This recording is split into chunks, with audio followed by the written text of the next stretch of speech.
Surely against me he has turned, verse 3. He turned his hand against me all the day. And I said, my strength and my hope is perished from the Lord.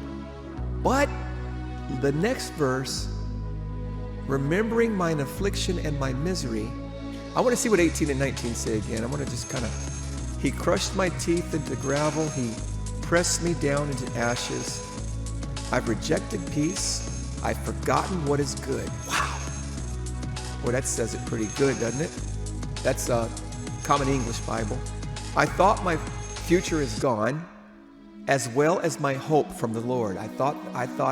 There's a moment when we do this that we feel utterly despaired and completely rejected by God. That's the scariest thing you could ever go through, man. That's the scariest, most unbelievably fearful thing that you could ever comprehend, is that you're done and God doesn't care about you anymore. It is horrible. It is horrible. It's nothing more horrible than that.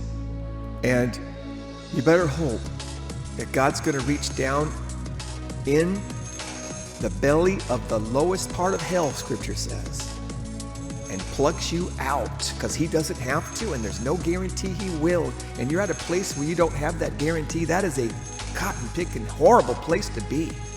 And then it just goes from that, from one thought, I thought my future was gone.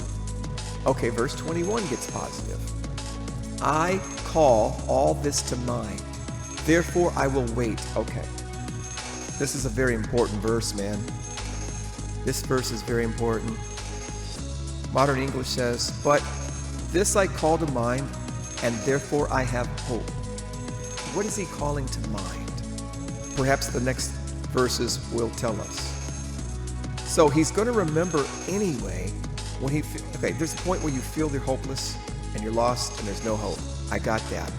But then he's remembering something of God and hoping on that thing. What is he hoping on? And it's that the Lord is a merciful God. Okay, let's continue. I call this to mind, and then therefore I will wait. Certainly the faithful love of the Lord hasn't ended. Where could a man get that thought if it wasn't put in him as a reserve? I believe it. God can strip you down from every hopeful thought and leave you barren. He leads you to darkness, and he can leave you in darkness. He can lead you to the pit of hell, and he can leave you there.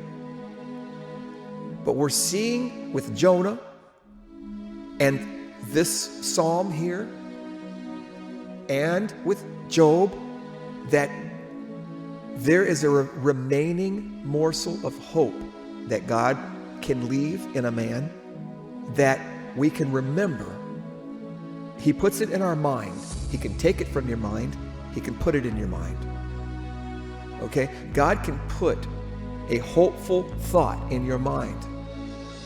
And off of that can be a mustard seed of faith that can be used to begin to restore and regenerate and heal.